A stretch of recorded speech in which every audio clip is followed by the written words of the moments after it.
निर्मल मन निश्चल रहे, उत्तम रहे चरित्र, हो परहित की भावना, वह है सच्चा मित्र।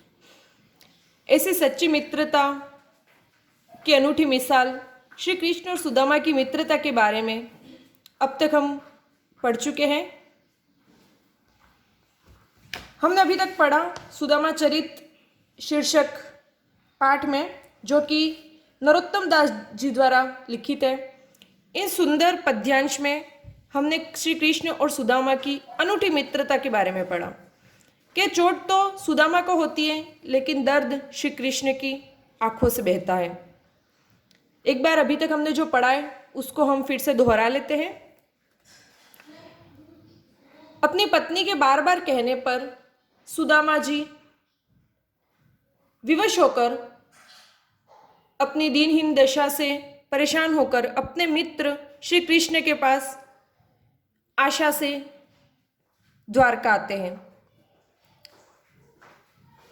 उनकी स्थिति इतनी दीनहीन होती है कि महल के द्वारपाल उनको महल के द्वार पर रोक करके पूछते हैं कि भला तुम कौन हो। तब वह कहते हैं कि मैं श्री कृष्ण का बचपन का मित्र हूँ, सुदामा नाम है मेरा, और मैं उनसे भेंट करने आया हूँ। द्वारपाल सुदामा की दीनहीन दशा का वर्णन जब कृष्ण के सामने जाकर दरबार में करता है, कृष्ण जैसे ही सुनते हैं कि उनका परम मित्र सुदामा उनसे भेंट करने आया है, तो वह एक क्षण भी गवाए बिना दौड़ करके जाते हैं और अपने मित्र को ला करके अपने सिंहासन पर बैठा देते हैं। उसके बाद जब वो देखते हैं कि सुदामा के पैरों में जूते भी नहीं है, और सुदामापुरी से जब वो द्वारका तक पैदल चलकर आते हैं तो उनके पैर कांटों से छलनी हो जाते हैं। उनके पैर, फटे हुए पैर, एड़ियों में जगह जगह कांटे लग गए हैं। श्री कृष्ण अपने हाथों से उन कांटों को चुन चुन करके निकालते हैं और अपने मित्र से कहते हैं कि हे मित्र, तुमने यहाँ आने में भला इतना वक्त क्यों गवा दिया। और करुणा के सागर श्री कृष्ण की आंखों से अश्रुधारा बहने लगती है। सुदामा कुछ दिन अपने मित्र के महल में रहते हैं। वहाँ उनकी बहुत आवाभगत होती है। एक दिन बातों ही बातों में कृष्ण को ध्यान आता है। वो पूछते हैं कि हे मित्र, तुम यहाँ आए हो तो भाभी ने ज़रूर मेरे लिए यहाँ पर कुछ न कुछ भिजवाया होगा।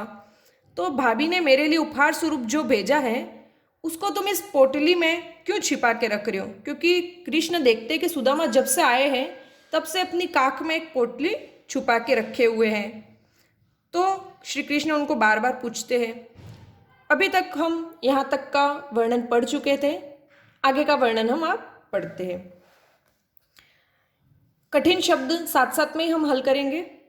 आगे चना गुरु मातु दयते, लय तुम चाबी हमें नहीं दीने, श्याम कयो मुस्काए सुदामा सो, चोरी की बान में हो जु प्रवीणे, पोटरी काख में चापी रहे तुम, खोलत नाही सुधारस भीने, पाछीली बानी अजो न तजो तुम, तेसई भाभी के तंदुल किन्हे।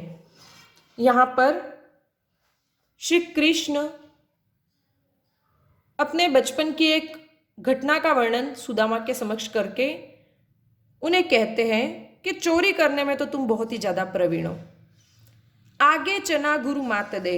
जब श्री कृष्ण और सुदामा गुरुकुल में रहते हैं तो उस गुरुकुल में ही उनकी मित्रता होती है और वहीं वो साथ में पले बढ़ते हैं। तो गुरुकुल में वो एक बार भेड़ बकरियां गाय चराने जाते हैं जब, तो तब गुरु माता जो थी वो उनके लिए पोटली में थोड़े से चने दे देती है कि रास्ते में तुमको भूख लगेगी, दिन भर तुम गाय चराओगे तो तुमको भूख लगेगी तो तुम खा लेना। तो गुरु माता के दिए हुए वो चने सुदामा जी क्या करते हैं, अकेले अकेले ही खा जाते हो, कृष्ण को देते नहीं है। इसी सुंदर सी घटना का वर्णन यहाँ पर कृष्ण पुनः कर रहे। आगे चना गुरु मात देते, लय तुम चाबी हमें नहीं दिन है। आगे मतलब पहले भी, चना मतलब चने, गुरु मातु मतलब गुरु माता ने दिए थे, लय तुमने ले लिए, और तुम चाबी हमें नहीं दीने, और तुमने सारे, चाबी का मतलब खा गए, सारे तुमने चबा खाए, हमें नहीं दीने और हमको नहीं दिए थे। श्याम कयो मुस्काए सुदामा सो। अब कृष्ण यहाँ पर देखो मुस्कुराते हुए सुदामा से ये बात कहते हैं, मतलब हंसी हंसी में जब हम मित्र की टांग खींचते हैं ना, वही लहजा है। यहाँ पर श्याम जो शब्द है वो श्याम कृष्ण के लिए आया है। कि श्याम ये बात कहते हुए हंसते हुए सुदामा से क्या कहते, चोरी की बान में हो जू प्रवीणे, बान मतलब आदत में, कि तुम ये चोरी करने की जो आदत है उसमें प्रवीण हो, मतलब उसमें बहुत ही ज्यादा कुशल लोग। बचपन में भी जब गुरु माता ने मेरे लिए, हम दोनों के लिए चने दिए थे, तो तुमने वो चने अकेले अकेले ही तुम खा गए, और तुमने सारे चने चोरी छिपे खा लिए। और आज भी भाभी ने मेरे लिए जो ये पोटली में जो भी भेजा है वो तुम अकेले अकेले खाना चाहते हो, कि तो तुम्हारी बचपन की आदत है, और चोरी करने में तो तुम बहुत ही ज्यादा प्रवीण हो। पोटरी काख में चापी रहे तुम खोलत नाही सुधारस भी ने। पोटरी काख में चापी, देखो चाबी का मतलब होता है खाना और चापी का मतलब होता है छिपाना, ठीक है। तो कह रहे कि तुम ये पोटरी जो है, पोटली है, वो काख में अपनी बगल में छिपा रहे हो। खोलत ना ही सुधारस भी, तुम खोल नहीं रहे हो इस पोटली को। सुधा कहते हैं अमृत को, रस का मतलब रस, और भीने मतलब भीगे हुए, कि अमृत के रस में भीगे हुए मतलब प्रेम पूर्वक जो ये जो भी पोटली में भाभी ने मेरे लिए भिजवाया है, कि वो अमृत के समान स्वादिष्ट जो भी चीज, या उनके प्रेम रूपी अमृत के रस से भीगी हुई जो चीज उन्होंने पोटली में मेरे लिए भिजवाई है, उस पोटली को तुम अपनी बगल में छिपाए हुए हो, उसको तुम खोल नहीं रहे हो। पाछिली बानी अजो न तजो तुम, पाछिली मतलब पिछली, बानी मतलब आदत, अजो मतलब आज तक, न मतलब नहीं, तजो मतलब छोड़ना, तुम मतलब यहाँ पर आया है सुदामा के लिए। तैसे ही भाभी के तंदुल किन्हें, तैसे मतलब वैसे ही, भाभी के तंदुल, तंदुल मतलब चावल, किन्हें मतलब कि तुमने पिछली जो आदत है उसको अभी तक नहीं छोड़ा, और वैसे ही तुमने भाभी के जो, भाभी के भेजे हुए जो पोटली में चावल है उनका भी वही हाल किया। मतलब सुदामा जी की पत्नी, जब सुदामा अपने गांव जिसका नाम है सुदामापुरी, के सुदामा जी जब सुदामापुरी से द्वारका हेतु प्रस्थान करते हैं, तो उनके घर में कुछ खाने पीने को भी नहीं होता है, लेकिन उनकी पत्नी कहती है कि अगर हम किसी के घर पे जाते तो हमें खाली हाथ नहीं जाना चाहिए।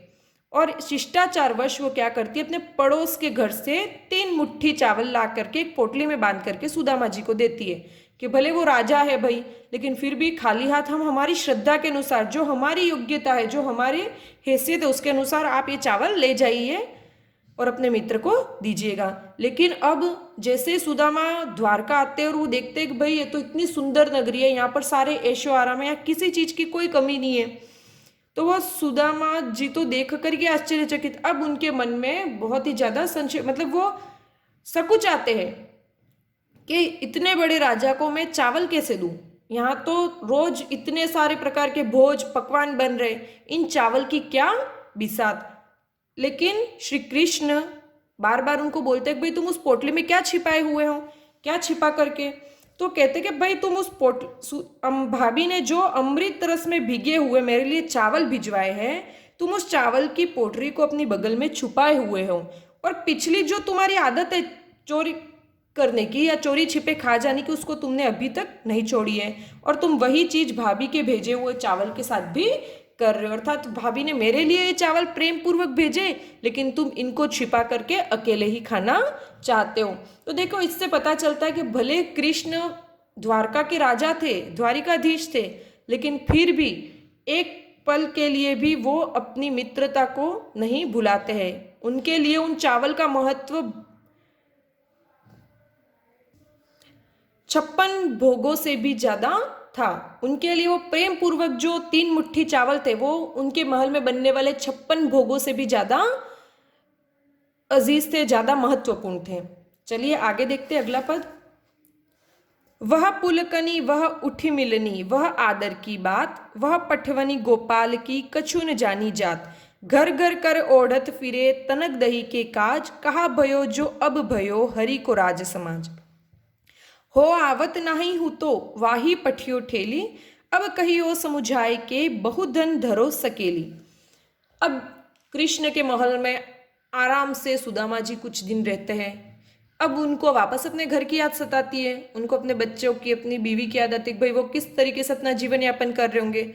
मैं तो यहाँ कृष्ण के महल में आवा भगत पूरे आलीशान तरीके से मेरा ध्यान दिया जा रहा है, खाना पीना सब कुछ बहुत ही अच्छे से उनको प्राप्त हो रहा है, लेकिन उनको ध्यान बराबर रहता है कि भाई वहाँ मेरे बीवी और बच्चों के लिए एक वक्त का खाना भी उनको नहीं मिल रहा होगा, वो भूखे होंगे, प्यासे होंगे। तो अब वो कृष्ण से विदा लेते हैं, श्री कृष्ण से कहते हैं भाई अब मुझे वापस जाना है। लेकिन वो जिस कार्य के लिए आते हैं, अर्थात कृष्ण से कुछ प्राप्त करने के लिए, कुछ धन इत्यादि सहायता प्राप्त करने के लिए आते हैं, लेकिन संकोचवश कुछ भी मांग नहीं पाते हैं। और इस बारे में वो कृष्ण के सामने कोई जिक्र भी नहीं करते, वो आराम से रहते और अब वापस विदा लेते हैं। अब जब कृष्ण उनको विदा कर देते हैं तो उस बात का यहाँ पर इस पूरे पद्यांश में वर्णन है। वह पुल, अब रास्ते में जाते जाते सुदामा जी सोच रहे, वह पुलकनी कि मुझे देखते ही वो कृष्ण की प्रसन्नता, पुलकनी मतलब प्रसन्नता, वह उठी मिलनी। और जैसे उनको पता चला कि मैं आया था तो वो उठ करके मुझे मिलने के लिए द्वार तक स्वयं आ गए थे। वह आदर की बात, और जितने दिन सुदामा महल में रहते थे उनको पूरा आदर और सम्मान दिया जाता है।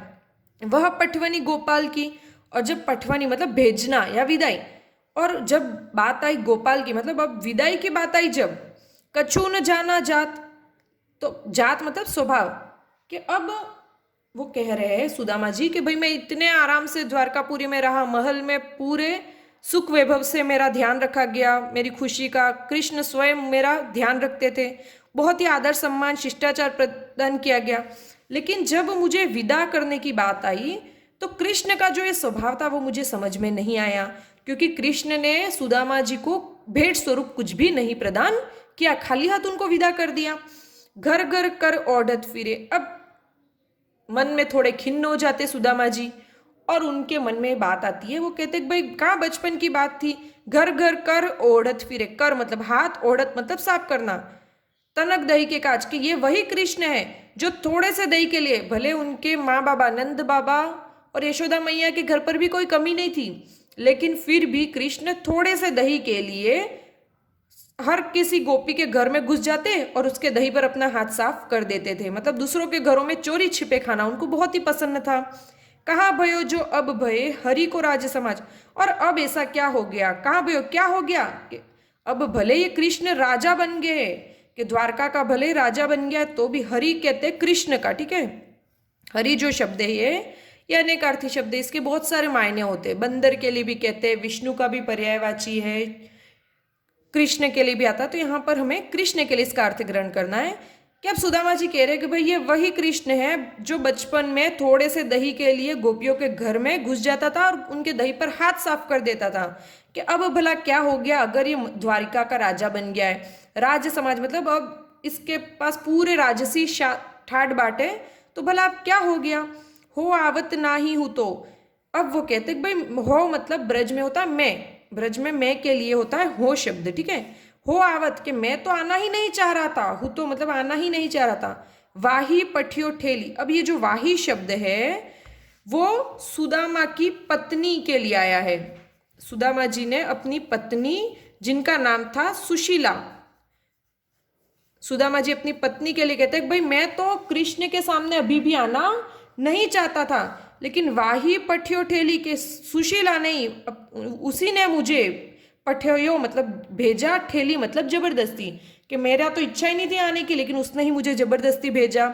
अब कही हो समुझाए के बहुधन धरो सकेली, और अब कही हो समझा के, अब मैं कहूँगा उसको समझा के बहुधन धरो सकेली, कि कृष्ण ने बहुत सारा धन दिया है, तुम धरो मतलब संभाल के, सकेली मतलब संभाल करके रखो। अब वो यहाँ पर कटाक्ष कर रहे, वो कहते हैं कि भाई मैं तो यहाँ आना ही नहीं चाहता था द्वारका में कृष्ण के सामने याचना करने, कि ठीक है हम भिक्षावृत्ति से जो भी कुछ प्राप्त कर रहे थे उसका उससे अपना पेट पाल रहे थे, लेकिन वही नहीं मान रही थी, उसने जबरदस्ती मुझे द्वारका भेजा कि जाओ अपने मित्र के पास, वो तो राजा है भाई, वो कुछ न कुछ तुमको देंगे ही। अब देखो मैं यहाँ आ गया हूँ, यहाँ पर कृष्ण ने मुझे बहुत अच्छे से रखा, लेकिन जब भेजने की बात आई तो उन्होंने मुझे खाली हाथों भेज दिया। अब मैं जा करके उसे कहूँगा कि ले तू बहुत सारा धन की आशा कर रही थी, ले कृष्ण ने इतना सारा धन दिया, अब इसको संभाल करके तू अपने पास रख। यहाँ पर इस पद में सुदामा की खिन्नता प्रकट हो रही है कि सुदामा जी को आशा थी कि जब वो वापस घर की तरफ लौटते तब कृष्ण उनको बहुत सारा धन दौलत देते, लेकिन कृष्ण ने उनको खाली हाथों भेज दिया। तो यहाँ पर वो बहुत ही ज़्यादा क्षुब्ध हो जाते हैं, खिन्न हो जाते हैं। अगला पद देखते हैं। वेसो ही राज समाज बने गजबाजी घने मन संभ्रम छायो, केंधो पर्यो कहू मार्ग भूली की फेरी के मैं अब द्वारका आयो। भो न बिलो की बे को मन लोचत, सोचत ही सब गाव मझायो, पूछत पांडे फिरे सब सो, पर झोपड़ी को कहू खोज में न पायो। अब वो चलते चलते वापस अपनी नगरी सुदामापुरी में लौट आते, लेकिन जब वो गए थे तो उस गांव की हालत खस्ता हाल थी, मतलब बिल्कुल ही झोपड़ियाँ बनी हुई थी, सुदामा की खुद की टूटी फूटी झोपड़ी थी और उनके बच्चे खाने के लिए रोते भी लगते थे, उनकी पत्नी के वस्त्र तक फटे पुराने थे। लेकिन जब वो वापस आते हैं तो देखते हैं उनके सामने एक नगरी है जो पूरे वैभव व विलास से संपन्न है। तो उनके मन में संशय होता है कि क्या कहीं मैं घूमते घूमते अपने विचारों में गलती से वापस से द्वारका ही तो नहीं आ गया। अब उसी का इस पद में वर्णन किया गया है। वैसोई राज समाज बने, वैसोई मतलब सेम वैसा, कैसा, वैसोई मतलब द्वारका जैसा राज समाज बने, कि सारे वही राजा का जैसा महल था, पूरा दरबार था, वैसा ही पूरा यहाँ पर भी बड़े बड़े महल है, पूरे अट्टालिका है, पूरे मतलब वैभवपूर्ण नगरी है। गज मतलब हाथी, बाजी मतलब घोड़े, घने मन संभ्रम छायो, घने मतलब बहुत, मन में संभ्रम मतलब संशय हुआ, छायो मतलब छा गया।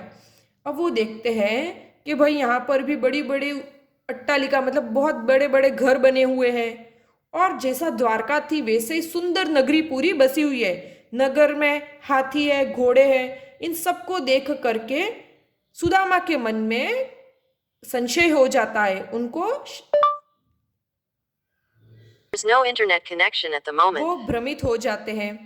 केंधो परियो कहू मार्ग भूली, केंधो मतलब कहीं, अब वो क्या उनको संशय हो रहा है तो कह रहे भाई कि कहीं मैं मार्ग तो नहीं भूल गया, कि फेरी के मैं अब द्वारका आयो, कि कहीं मैं घूम फिर के वापस द्वारका तो नहीं आ गया। भोन बिलो की बे को मन लोचत, भोन मतलब भवन, बिलो की बे मतलब देख करके, मन लोचत, लोचत मतलब अधीर। अब वो बड़े बड़े महल देख करके, बड़े बड़े भवन देख करके उनका मन जो वो अधीर हुए जा रहा, व्याकुल हो रहे। सोचत ही सब गांव मजायो, और वो पूरा गांव घूम घूम के गांव के बीचों बीच मध्य में आ गए, कि ये सब कुछ सोचते सोचते वो जितने महल देखते, घर देखते जाते और बीचों बीच गांव के आ गए हैं। पूछत पांडे फिरी सब सो, और गांव के मध्य में आकर के वो पूछते, पांडे, पांडे मतलब पंडित, ये सुदामा जी थे जो ब्राह्मण थे, यहाँ पर ये पांडे शब्द सुदामा के लिए प्रयुक्त हुआ है। पूछत पांडे फिरी सब सो, और गांव के मध्य में आकर सुदामा जी जो जो मिल रहे रास्ते में जितने लोग, उनको रोक रोक करके पूछते हैं कि भाई मेरा घर कहाँ है, ये क्या सुदामापुरी है। सब बोलते हैं हाँ ये सुदामापुरी, आपका घर वो है।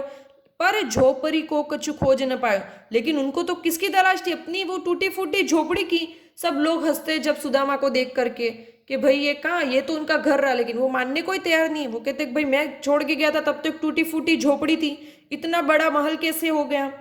वो अपनी झोपड़ी को देख करके देखने के लिए खोज में रहते, लेकिन उनको कहीं पर भी अपनी झोपड़ी दिखाई नहीं देता, उनको बहुत ही ज़्यादा आश्चर्य होता है। अब उसके बाद उनकी पत्नी घर, उनके बहुत बड़े महल से बाहर निकलती है और उनको कहती है भाई तुम्हारे मित्र ने तो देखो हमारे लिए सारे वैभव विलास कर दिए, हमने तो बस थोड़ा सा खाना और थोड़ा सा धन की मतलब अपेक्षा की थी, लेकिन तुम्हारे मित्र ने तो, तुम्हारा मित्र बहुत उदार है, कृष्ण ने तो देखो सारे सुख संपन्न कर दिया हमें। अब श्री कृष्ण की कृपा दृष्टि का अगले पद में यहाँ पर वर्णन किया गया है। के वह टूटी सी छानी हती, कह कंचन के अब धाम सुहावत, के पग में पनहीन हती, कहले गजराज उठाडे महावत, भूमि कठोर पे रात कटे, कह कोमल सेज पे नींद न आवत, कई जुर तो नहीं कोदो सवा, प्रभु के प्रताप ते दाख न भावत। अंतिम पद में अब सुदामा जी भी भाई बहुत धन संपन्न हो गए, कृष्ण की कृपा से उनके पास भी अब सब कुछ है, उनके बच्चे भी अच्छे अच्छे वस्त्र पहनते हैं, अच्छा खाना खाते हैं और पूरे वैभव विलास से वो अपना जीवन यापन कर रहे। कि अब यहाँ पर उनके पूर्व की स्थिति और वर्तमान स्थिति का अंतर बताया गया और वर्णन किया गया कि कृष्ण ने कैसे अपनी कृपा दृष्टि से उनके दरिद्र को छीन करके पूरे सुख संपन्न उनको कर दिया। कि वह टूटी सी छानी हती, छानी मतलब झोपड़ी, कि कहाँ तो वह टूटी फूटी झोपड़ी थी, हती मतलब थी, कहा कंचन के अब धाम सुहावत, और कहा उसी जगह कंचन मतलब सोने के, धाम मतलब महल, सुहावत मतलब शोभायमान, और उस टूटी झोपड़ी की जगह कहाँ अब सोने के महल शोभायमान हो रहे हैं। के पग में पनही न थी, कि कहा तो द्वारका तक जाते जाते सुदामा के पैर छलनी हो गए थे कांटों से, क्योंकि उनके पैरों में जूते तक नहीं थे। कह ले गजराज उठाड़े महावत। और आज देखो कृष्ण की कृपा से सुदामा के घर के आगे एक बहुत बड़ा सा विशाल हाथी लेकर के महावत खड़ा है। महावत कहते हैं हाथी को चलाने वाले व्यक्ति को, है ना, जो हाथी की सवारी करवाता है। कि कहा तो आज सुदामा के घर के आगे एक महावत, उनका एक बहुत आलीशान बहुत बड़ा हाथी लेकर के खड़ा है कि सुदामा जी को जहां जाना हो वो उस हाथी पर बैठ करके वो जा सके। भूमि कठोर पे रात कटे, कि जब सुदामा जी दिनहीन दशा के थे तब वो कठोर भूमि पे, मतलब उनके पास बिछाने के लिए बिस्तर भी नहीं थे नीचे, तो तब वो सीधे ही पत्थरों पर ही सो जाते, मतलब भूमि पर ही, धरती पर ही सो जाते थे और अपनी रात कटे, मतलब रात काट देते थे। कहा कोमल सेज पे नींद न आवत। और अब कृष्ण की कृपा दृष्टि से उनके पास कोमल सेज मतलब बिस्तर है, लेकिन अब उनको नींद नहीं आती है। के जुरतो नहीं कोदो सवा, कि वो अब पहले जब उनको खाना होता था तो ब्राह्मण अपनी भिक्षा याचना से अपना पेट पालन करते थे। तो सुदामा जी एक ब्राह्मण थे, वो घर घर जाते थे और भिक्षा याचना करते थे, जो कुछ प्राप्त होता था उसी से वो अपना घर चलाते थे। लेकिन कई बार ऐसा होता था कि उनको कोंदो मतलब मोटा अनाज, कि थोड़ा सा मोटा अनाज जुटाने भी दिन भर लग जाता था। बहुत परिश्रम के बाद भी वो थोड़ा सा मोटा अनाज तक, निम्न कोटि का, जो मतलब कहते कि मुश्किल से व्यक्ति खाना पड़े ही तो खा ले, ऐसा अनाज भी उनको मुश्किल से मिल पाता था। ऐसा जुटाने में भी सुदामा को तकलीफ होती थी, परेशानी होती थी। प्रभु के प्रताप का दाखन भावत, लेकिन प्रभु मतलब श्री कृष्ण के प्रताप मतलब कृपा से अब सुदामा के पास सब कुछ है, कि उनके घर में सारे सूखे मेवे उपलब्ध है, लेकिन अब उनको दाख मतलब किशमिश भी न भावत मतलब नहीं भाती है। यहाँ पर पुनः अतिशयोक्ति अलंकार का प्रयोग, बातों को बढ़ा चढ़ा कर कहा गया है। कि कहा तो पहले ऐसी व्यवस्था थी कि 2 वक्त का खाना भी नहीं मिलता था, और आज उनको सूखे मेवे तक नहीं भा रहे हैं। कि ये सब किसका कमाल है? ये सब श्री कृष्ण की कृपा दृष्टि का ही कमाल है। तो ये बहुत ही सुंदर तरीके से श्री कृष्ण की कृपा दृष्टि और कृष्ण का सुदामा के प्रति प्रेम, उनकी अटूट मित्रता का वर्णन नरोत्तम दास जी ने इन पद्यांश के माध्यम से हमारे समक्ष किया है। इनकी भाषा ब्रज भाषा है और यहाँ पर आगे के जो पद थे उनमें करुण रस का प्रयोग किया गया था। साथ ही हमने व्याकरण की भी कुछ चीजें देख ली। अतिशयोक्ति अलंकार, जहां पर किसी बात को बहुत ही बड़ा चढ़ा करके प्रस्तुत किया जाए वहां पर अतिशयोक्ति, अतिशय धन उक्ति से बना है अतिशयोक्ति अलंकार। तो ये यहाँ पर समाप्त होता है। इससे संबंधित स्माइल 2.0 कार्यक्रम में पूछे गए कुछ प्रश्न हम हल कर लेते हैं। सुदामा चरित से संबंधित पिछले वीडियो में हमने कुछ प्रश्न हल किए थे, एक बार उनको पुनश्च देख लेते हैं। सुदामा चरित पाठ के कवि का नाम बताइए। पाठ के कवि है नरोत्तम दास जी। शीस पगान जगातन में इस पद में किसकी दशा का वर्णन किया गया है? तो इस पद में सुदामा जी की दशा का वर्णन किया गया है। श्री कृष्ण की नगरी का नाम बताइए। श्री कृष्ण की नगरी का नाम द्वारका था। श्री कृष्ण ने अपने मामा कंस के अत्याचारों से त्रस्त जनता को उनसे मुक्ति दिलाते वो कंस का वध करते हैं तथा मथुरा के राजा वो पुनः अपने नाना जी अग्रसेन को बना करके उनको मथुरा का शासन सौंप देते हैं तथा खुद एक नई नगरी द्वारका का निर्माण करते हैं। उस नगर को बसा करके श्री कृष्ण द्वारका के राजा बन जाते हैं, इसलिए श्री कृष्ण की नगरी का नाम है द्वारका नगरी। प्रश्न नंबर 4 है, निम्न शब्दों के किन्हीं हिंदी अर्थ लिखिए। गज मतलब हाथी, वाजी मतलब घोड़े, लोचत का मतलब होता है अधीर, परेशान या व्याकुल, पुलकनी का मतलब है खुशी या प्रसन्नता, पटवनी का मतलब होता है भेजना। प्रश्न नंबर 5 है, सुदामा चरित पाठ में किनकी मित्रता के बारे में बतलाया गया है? सुदामा चरित पाठ में श्री कृष्ण व सुदामा की मित्रता के बारे में बताया गया है। सुदामा चरित पाठ से संबंधित कुछ अन्य प्रश्न हम देखते हैं। सुदामा को देखकर श्री कृष्ण की मनोदशा क्या हुई? उत्तर है, सुदामा को देखकर श्री कृष्ण भाव विह्वल हो गए। सुदामा की दयनीय दशा को देख करुणा के सागर कृष्ण की आंखों से अश्रुधारा फूट पड़ी। प्रश्न नंबर 2, पानी परात को हाथ छुयो नहीं, नैनन के जल सो पग धोए। पंक्ति का आशय स्पष्ट करें।